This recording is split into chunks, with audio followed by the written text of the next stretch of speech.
N8N Crash Course. If this guide helpful, don't forget to like and subscribe. N8N is an open-source workflow automation tool that lets you connect different apps and services to automate tasks.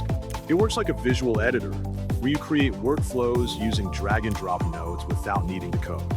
It supports over 200 services like Google Sheets, Slack, Notion, and more. To begin using N8N, open your browser and search for n8n.io in the search bar. Once you reach the site, log into your account. If you don't have one, you need to create an account first by following the registration process.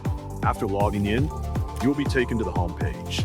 On the top right corner of the page, click the Create Workflow button to begin. This will open the workflow editor.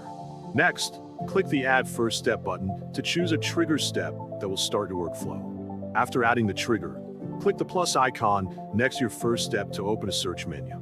From here, you can search for and select the apps or services that you want to connect within your workflow. Continue adding steps to complete your automation.